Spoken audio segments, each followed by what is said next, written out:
Somehow we pay the most attention to the orchard in the winter. One of the important tasks is certainly digging the ground, that is, removing grass and weeds around fruit trees and berry bushes, and autumn fertilization of the orchard with organic fertilizers.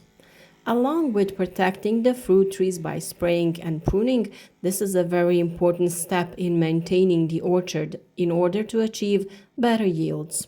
There are several reasons for removing grass, and today we will explain why and how to do it.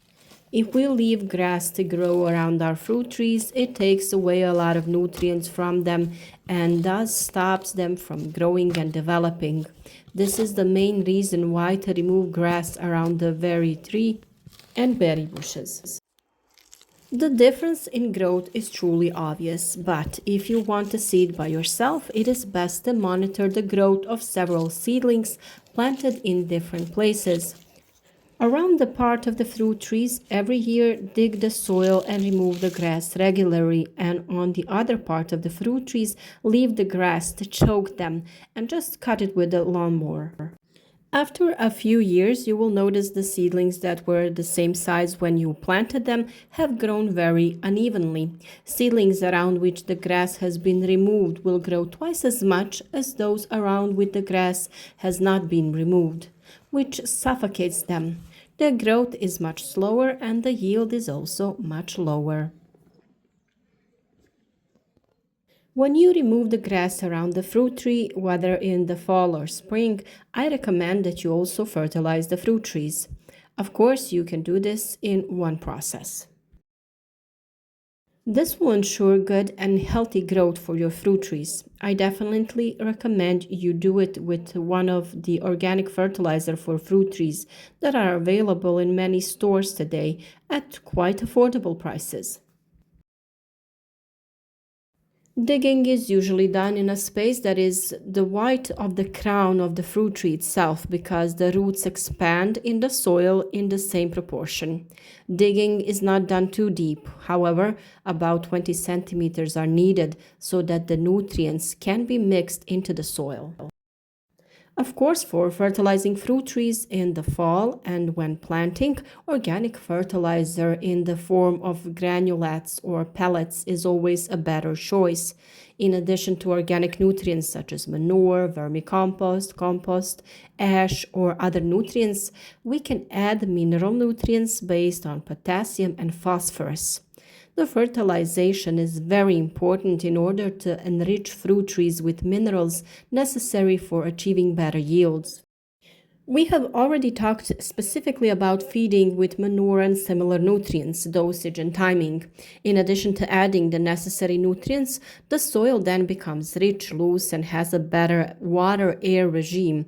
It is not compacted, which plays a major role in the growth and development on fruit trees and their absorption of nutrients from the soil itself.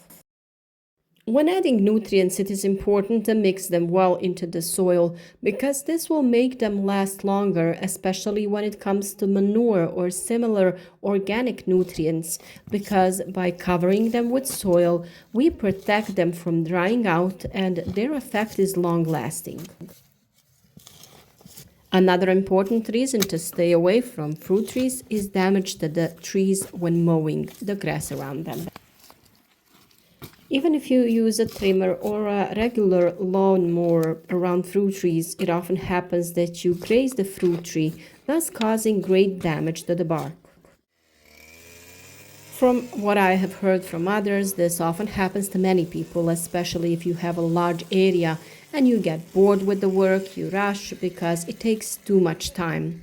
As soon as the bark is damaged, it is a place of attack by various pathogens and generally harms the growth and development of the fruit tree itself.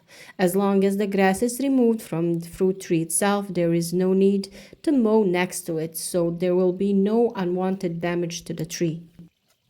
Although it is advisable to remove the grass, we don't recommend leaving the area bare because it is not in accordance with nature. Where soil is exposed to compaction and washing away by rain, it's exposed to wind, sun, and cold. If you follow the natural process of fruit trees, you will see that in the fall they themselves suppress the growth of grass under the trees with their fallen leaves. So now that leaf mulch remains under the fruit trees until spring. Earthworms gradually pull it under the soil and fertilize it. Smaller fruit trees have too few leaves, and this has little effect, but larger crowns have a lot of leaves that suppress the growth of grass along their trunks very well. Therefore, definitely don't remove the leaves from the orchard in the fall. Leave them somewhere to the side and use them for this purpose. In such young orchards where there's no many leaves, you can mulch everything with hay or some other natural material which will have all the functions of leaves: soil protection, habitat for beneficial insects, food for earthworms that eventually become food for the tree itself. If you were to leave only bare soil, grass would quickly start growing back in the same place again.